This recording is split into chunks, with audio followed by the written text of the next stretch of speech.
Olá, eu sou Estela Alonso e nossa equipe é responsável pela apresentação do seminário a respeito da febre do Nilo Ocidental, da matéria de zoonoses, aqui da UFPR, do setor Palotina. No tangente à etiologia, trata-se de uma infecção viral, um arbovírus, que é inoculado através da picada de mosquitos, principalmente do gênero Culex. Quanto ao vírus, o gênero dele é Flavivírus, ele é da família Flaviviridae, é um vírus de RNA envelopado, o que é bastante interessante em questões de eliminação viral, quando você quer, para limpeza, por exemplo, na superfície, ele é um vírus muito simples de ser eliminado, porque basta um sabão, água e sabão, e você já consegue eliminar o vírus, ou álcool 70, mas como ele é um vírus que é inoculado, ele não é por contato, isso acaba não fazendo muita diferença. E esse gênero, Flavivírus, ele alberga outros patógenos bastante conhecidos, como o vírus da dengue, vírus da febre amarela, o chikungunya, zika vírus, entre outros. Quanto à epidemiologia e o histórico, ele foi primeiramente identificado em Uganda, na África, em 1937, na província de West Nile, que é o que deu o nome ao vírus, Nilo Ocidental. E na década de 50, acabaram acontecendo surtos graves com humanos em Israel, e passaram a encontrar evidências de infecções em equinos em 56 no Egito e em 60 em Israel. E nesse período ele também se alastrou pela Europa, então há diversos países da Europa, tem histórico na França ou outros países dentro do continente africano que há relatos da presença do vírus e infecções tanto de animais quanto de humanos. Mas o marco histórico é quando ele faz a entrada nas Américas, que ele entrou através de Nova York, nos Estados Unidos, em 1999, e não se sabe exatamente como. Há algumas possibilidades aventadas, desde assim por migração das aves, porque a gente vai comentar um pouquinho mais para frente que as aves são muito importantes na questão da disseminação do vírus, mas não se sabe com certeza como começou essa infecção lá nos Estados Unidos. Então, a chegada do vírus em Nova York, ela causou um alvoroço, na verdade, porque houve uma alta mortalidade de pássaros, tanto de vida livre quanto pássaros de zoológicos. Aconteceram várias infecções em mamíferos, não só domésticos, mas mamíferos silvestres também, e principalmente os equinos. A gente também vai ver mais durante o trabalho que equinos são uma espécie muito suscetível. E aí, nessa chegada a Nova York, rapidamente, assim, 67 pessoas ficaram doentes e dentre elas 21 pessoas morreram. E aí, ao passar do tempo, até junho de 2017, já havia mais de 27 mil pessoas infectadas e mais de 25 mil equinos doentes. E aí foi completamente difundido pelas Américas, assim, América do Norte, América Central, América do Sul, mas levou um tempinho até chegar ao nosso país. No Brasil, ele foi identificado primeiramente em 2004, mas a identificação sorológica, foi feita a sorologia, foi identificada a presença do vírus, mas nada observado no tangente a manifestações clínicas, pessoas adoecendo, nada disso. Até que em 2014, no Piauí, uma pessoa adoeceu e teve justamente a doença que é a neuroinvasiva, que é do percentual de pessoas afetadas pelo vírus, a doença neuroinvasiva é o menor percentual possível, é baixíssimo, é 1%, mas é outra coisa que a gente vai discutir um pouquinho mais à frente. E agora, em 2021, nesse ano, foi detectado também, foram detectadas de amostras coletadas em 2018 a 2020 de equinos, também foram encontradas mais em sorologia presença do vírus aqui no país. Ou seja, ele é um vírus que ele é amplamente difundido. É claro que se você olhar no mapa, você vai perceber que países muito gelados, onde o clima é realmente muito frio, é um pouco mais difícil porque dificulta em função da propagação do próprio vetor, né, do próprio mosquito. Mas apesar disso, o resto do planeta todo, ele é super difundido. Então, vale ter atenção com o assunto. Quanto ao ciclo de transmissão, essa aqui é uma imagem assim bem objetiva, explicando como funciona, porque o vetor, esse Culex, que é o que predomina, ele pica a ave adoece, ela faz a viremia, ela passa a ter o vírus, e aí outros mosquitos, ao picarem a ave, se infectam, e aí acidentalmente eles podem atingir tanto humanos quanto outros animais. Aqui está destacado o equino por ser um animal altamente suscetível, mas não é só o equino que adoece, é uma série de animais. Aqui dando uma focada um pouquinho maior no ciclo, é claro que o ciclo natural, como a gente comentou anteriormente, ele se dá basicamente entre o mosquito e aves, e que acidentalmente, né, pode ir a homem e a outros animais. Mas a questão é que o mosquito ele passa para a ave ela também contamina o mosquito.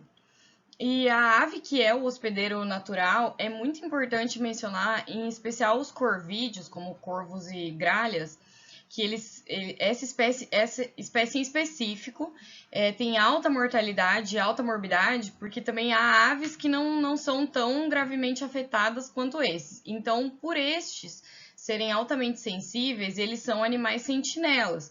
São eles que avisam, eles que demonstram sinais de que o vírus pode estar presente. Então, na medida que você vê muitos, por exemplo, uma série de corvídeos morrendo numa região, isso tem que chamar atenção e tem que piscar aquela luzinha falando assim, olha, é possível que isso seja febre do Nilo Ocidental, porque são eles que vão fazer essa representação de sentinelas.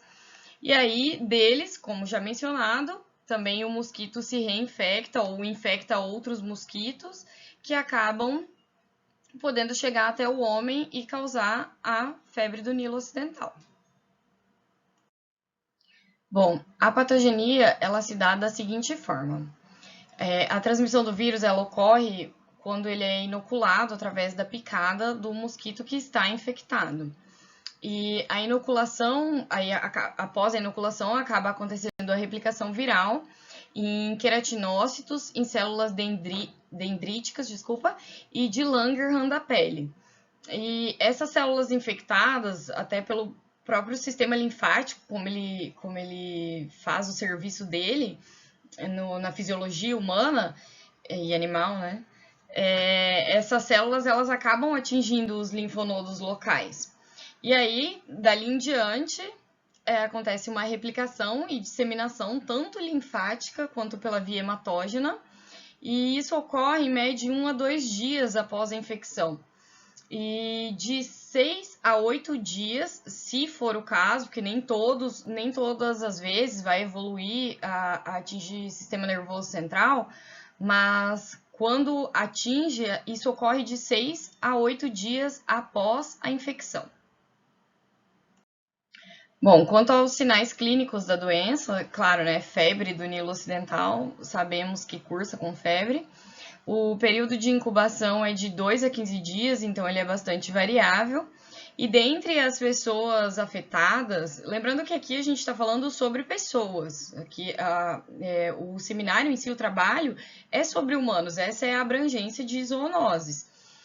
80% das pessoas que são contaminadas, elas ficam assintomáticas. 20% cursam com uma síndrome gripal e 1% apenas acaba indo para a neuroinvasiva, e também ela tem uma maior correlação com imunossupressão e idade. Pessoas mais velhas, idosos, acabam sendo mais suscetíveis. Ela cursa com febre, mal-estar, cefaleia, astenia, mialgia, bastante dor no corpo, várias questões de trato gastrointestinal, vômito, diarreia, enjoo, anorexia, artralgia, linfadenopatia. E quando é diretamente no sistema nervoso central, ela já pode apresentar 3 diferentes classificações de manifestações clínicas. Então, o paciente, aquele 1%, aquele que acomete o sistema nervoso central, ele pode cursar com uma meningite. Dentre os sinais de destaque, há mais sinais em todos eles, mas os sinais de destaque são em meningite, a rigidez da nuca, tanto a foto quanto a fonofobia. Na encefalite, alterações do nível de consciência, tendendo sempre à letargia. E pode acontecer uma paralisia flácida aguda, que vai ser uma perda aguda ou uma redução aguda de movimentos e forças nos membros. Bom, o diagnóstico, ele é primordialmente laboratorial. É claro que, assim, você vai observar alterações, tanto em exames pode, né, observar alterações tanto em exames de imagem quanto em bioquímicos, mas eles são muito pouco específicos, é facilmente confundível com outras doenças. Há uma série de testes sorológicos, mas eles são de baixa especificidade. A sorologia padrão ouro é aquele PRNT90, que ele confirma a titulação, mas além de ele ser demorado também, apesar de menor risco de reação cruzada do que outros sorológicos, ainda assim existe o risco de reação cruzada. E os testes de ELISA, que aí levam 2 dias, tem IgE e o IgM e o epitope blocking ELISA, e o IgM é o de escolha. Até porque o epitope blocking, ele é mais utilizado em animais e não em seres humanos, que é o foco do nosso trabalho.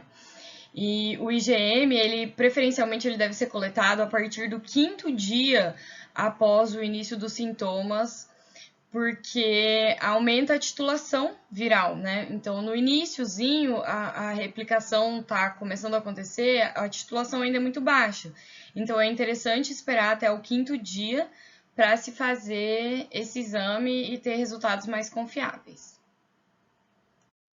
Bom, alguns dos diagnósticos diferenciais são esses aqui apresentados, mas há uma série de encefalites virais e encefalites mesmo, não necessariamente virais, que podem ser diferenciais da febre do Nilo Ocidental, dengue, obviamente, herpes vírus, a herpes zoster e enterovírus são diferenciais importantes de serem destacados quando o assunto é febre do Nilo Ocidental.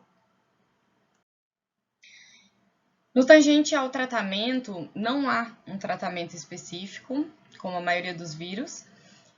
Não existe vacina disponível para humanos, existe uma série delas para animais, até porque isso envolve questões de produção, então há mais pesquisa, mas como a incidência não é muito grande em seres humanos, acaba não havendo talvez a devida atenção. Não tem muito estudo científico, então há alguns, mas com um número muito pequeno de pessoas estudadas, então eles ainda não conseguem dar aquela garantia necessária para um estudo científico. Então, a gente tem essa carência mesmo. O tratamento acaba sendo sintomático e de suporte. A prevenção, ela é muito provavelmente o fator mais importante a ser considerado quando o assunto é febre do Nilo Ocidental, já que a gente acabou de ver que tratamento não é uma possibilidade muito viável para humanos. E assim, a prevenção ela vai se dar através da vigilância sanitária adequada, proteção mecânica individual, uso de repelentes, de telas, de manga longa. Tem aqueles venenos que você coloca para espantar mosquito, que você coloca na tomada de casa, tem veneno aerossol, então são todas possibilidades interessantes. Evitar água parada, o que é instituído para os cuidados para evitar Aedes aegypti, dengue, zika, chikungunya, tudo isso cabe quando o assunto é o Culex ou o mosquito que vá passar, que vai infectar com a febre do Nilo Ocidental. Então, a gente já é bem familiar com o conhecimento desses cuidados. Nem sempre a gente faz tudo direitinho, mas é muito importante fazer. Especialmente verificar questões de água parada no quintal de casa, às vezes na própria água dos bichinhos, que a gente deixa lá, só faz um refil, né? Ah, tá acabando, eu coloco um pouquinho mais. Não, é importante olhar, porque eles acabam gostando muito de água limpa e se reproduzindo ali, então isso é um risco. E para fechar estudos epidemiológicos e entender melhor o que está acontecendo, é muito importante notificar a mortalidade de aves, fazer a devida vigilância, tanto com equinos, vigilância entomológica, para você fazer um estudo mais aprofundado, entender o que está presente numa determinada região, para você conseguir evitar essa afecção. E claro que não é só o Brasil, não é o país que carece, o mundo carece de mais estudo científico, mais investimento. Tende a estudos, muitas vezes eles vão na linha do que vale a pena financeiramente. Então, assim, doenças que acontecem muito vão vender muito. Vende medicação, vende atendimento, vende uma série de fatores. E doenças que não ocorrem muito acabam não vendendo, então não tem tanto investimento para ter esses estudos. Mas isso seria muito importante, muito interessante para evitar, porque no caso, por mais que ocorram poucos casos, eles ocorrem e são vidas humanas, são vidas animais e que obviamente merecem toda a atenção. Bom, nossa equipe, a gente encontrou esse card aqui bastante interessante, com um resuminho bem objetivo sobre a doença, a estrutura viral, as formas de prevenção que a gente acabou de conversar, os sintomas, ou pelo menos os mais comuns, a questão do tratamento, e a gente resolveu deixar aqui para fechar a nossa explanação, para ficar já bem conciso, assim, para você bater com o olho e lembrar do que você precisa considerar quando o assunto é a febre do Nilo Ocidental.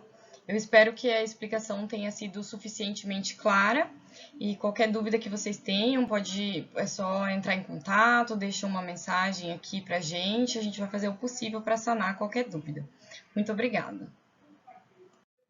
E aqui estão as nossas referências bibliográficas utilizadas para a realização desse trabalho.